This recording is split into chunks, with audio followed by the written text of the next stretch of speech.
Hello दोस्तों, मेरा नाम है सीनू और आपके अपने यूट्यूब चैनल एस बी सीनू पर आपका स्वागत है। दोस्तों, मैं लाया हूँ एक और न्यू कॉमिक्स जिसका नाम है वीर पांडव। इस कॉमिक में पांडवों की वीर गाथाओं के बारे में हम पढ़ेंगे। तो दोस्तों, कहानी को शुरू करते हैं। ये रहा इसका कवर पोस्ट। पांडव। हजारों वर्ष पूर्व भारत अनेक स्वतंत्र राज्यों में बटा हुआ था। इनमें एक राज्य था हस्तिनापुर। वहां के राजा धृतराज जो अंधे थे, उनके 100 पुत्र थे जो कौरव कहलाते थे। उनमें दुर्योधन सबसे बड़ा था।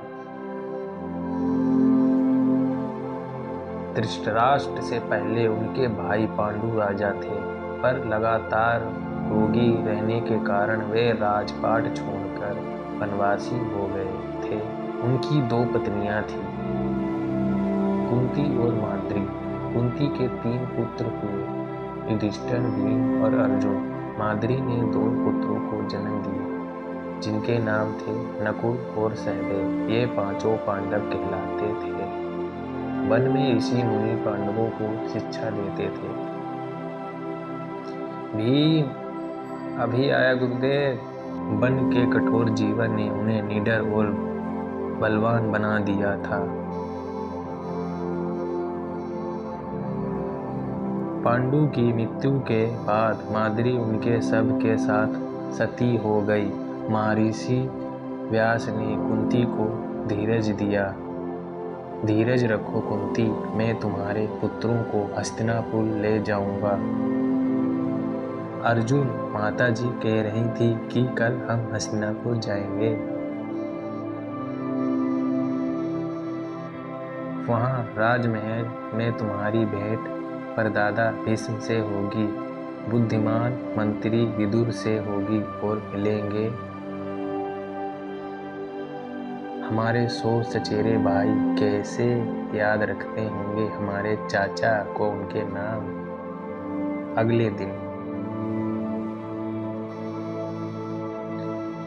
अर्जुन, क्या हस्तिनापुर में भी हमारा ऐसा ही प्रेम स्वागत होगा? पांडु पुत्रों की जय। मार्ग में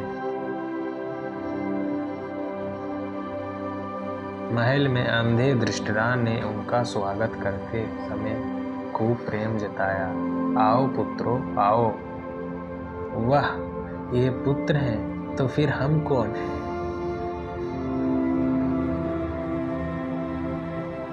उनके परदादा भीष्म पांडवों से उतना ही प्रेम करते थे जितना कौरवों से। दुशासन, दुर्योधन, पांडवों के साथ भाइयों जैसा रहो।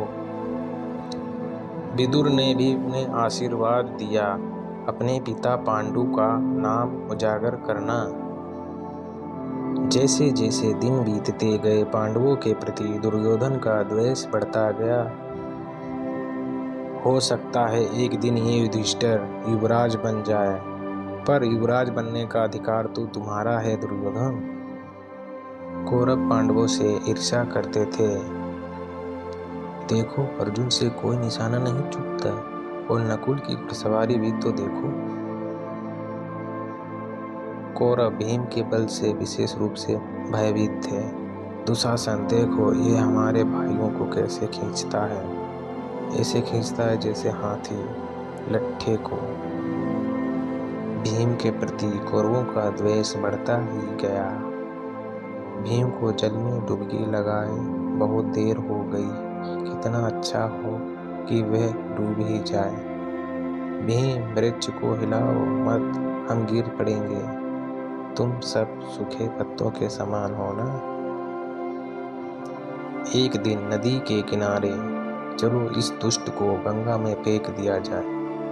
विचार अच्छा है दुर्योधन, पर पहले इसके भोजन में विष मिला दें। विष युक्त भोजन से भीम को बेहोशी होने लगी। तुम आराम करो भीम, बाद में आ जाना, हम आगे जाते हैं। भीम को समाप्त करने का उन्होंने भीम को बांधकर नदी में फेंक दिया। नदी के तल में लोहे के कीले हैं, अब नहीं बचेगा। पानी में जहरीले सांप भी हैं। जल्दी भाग चलो ताकि किसी को पता ना चले। युधिष्ठिर ने दुर्योधन से पूछा, भीम कहाँ है? महल में होगा, हमसे पहले ही चल दिया था। नदी में भीम कीड़ों से तो बच गया, परंतु सांपों से नहीं बच पाया। ये अच्छा ही हुआ, क्योंकि सांपों के विष ने भोजन का विष उतार दिया। मैं कहाँ हूँ? उसने जोर लगाकर अपने बंधन तोड़ दिए। फिर वह नदी से निकलकर महल में पहुंचा। अरे दुर्योधन, सांपों ने तुम्हें कैसे याद किया है? ये जीवित कैसे बच गया? भीम ने अपने भाइयों को सारी बात बताई। वो भीम, तुम आ गए, बड़ी प्रसन्नता हुई। बढ़ाने से कोई लाभ नहीं, इसलिए उस घटना को अपने भीतर रखो। एक दिन सब के सब नगर के बाहर खुले मैदान में गेंद खेल रहे थे। अच्छी गेंद फेंकी दुर्योधन। गेंद मुझे दो, मैं आकाश तक फेंक सकता हूँ। देखो, आकाश से पाताल में, कुएं में जा पड़ी। अरे मेरी अंगूठी भी गिर गई। तभी एक निर्धन ब्राह्मण उधर आया। क्या क्षत्रिय कुमार अपनी गेंद भी कुएं से नहीं निकाल सकते? तो फिर तुम ही निकाल कर दिखाओ। तुम निकाल दो तो तुम्हें महल में ले चलेंगे, वो तुम्हें भरपेट अच्छा भोजन कराएंगे। ब्राह्मण ने एक कुसा उखाड़ी और उसे सीधा करके पूरी शक्ति से कुएं में फेंका। निशाना बहुत साधा हुआ है, कुसा गेंद से चिपक गई है। ब्राह्मण ने एक के बाद की श्रृंखला बन गई। फिर उसने श्रृंखला को खींचा तो गेंद भी खींच आई। वाह, कमाल है, पर मेरी अंगूठी तो रह ही गई। मुझे अपना धनुष और बाण दो। ब्राह्मण ने एक बाण कुएं में छोड़ा और वह अंगूठी लेकर लौट आया। आश्चर्य, ये क्या? आप कृपया करके हमारे साथ महल में आएंगे? राज दरबार में भीष्म ने ब्राह्मण को पहचान लिया। धृतराष्ट्र ने उन्हें सम्मान दिया। पधारिए पधारिए द्रोणाचार्य जी, आप राजकुमारों के शिक्षक बन जाएं तो अच्छा रहे। राजकुमार द्रोणाचार्य से युद्ध विद्या के पाठ सीखने लगे। भीम, मूर्ख, गधा ऐसे नहीं पकड़ दी जाती। इतनी ही चतुर हो दुर्योधन तो बचाओ मेरा भार। इन्हें देखो युधिष्ठिर, भीम लड़ो नहीं, पाठ सीखो। एक दिन धनुर्विद्या की प्रतिस्पर्धा हुई। उसमें राजा के अलावा दर्शक भी आए।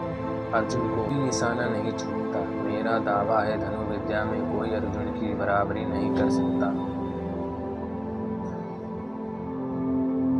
अचानक चमचमाता कवच धारक की एक युवक सामने आया। अर्जुन, मेरे साथ होड़ करोगे? ने तो अर्जुन के सभी कर्तव्य कर दिखाए। अर्जुन का चेहरा देखो सफेद पड़ गया है। तभी दर्शकों में से एक सारथी आगे आया। उसकी आंखों से आंसू की धार बह रही थी। कान, मेरे बेटे, तूने मेरा सर ऊंचा कर दिया। सारथी का पुत्र, इस तेरे हाथ में धनुष नहीं, कोड़ा ही शोभा देता है। दुर्योधन कर्ण पर रिझ गया। वह उससे मित्रता करके अर्जुन को नीचा दिखाना चाहता था। तुम मेरे मित्र हुए कर्ण, तुम्हें अंग का राजा बनाऊंगा। महाराज धृतराष्ट्र की कर्ण का उसी समय राज तिलक किया गया।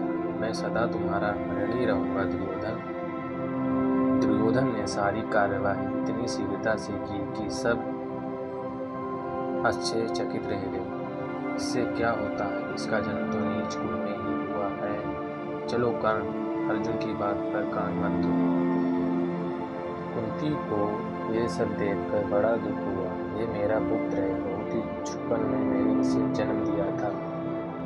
मैंने इसे फेंक दिया था। सारथी को यह पड़ा हुआ मिला होगा। सारा देश पांडव राजकुमारों को चाहता था। हम तो यही चाहते हैं कि युधिष्ठिर गद्दी पर बैठे। पांचों पांडव वीर और ईमानदार हैं। अत्याचारी दुर्योधन राजा बनने योग्य नहीं है। ये बातें दुर्योधन के कानों तक पहुंची। पिताजी, लोग चाहते हैं कि हम क्या पांडवों के टुकड़ों पर पलेंगे?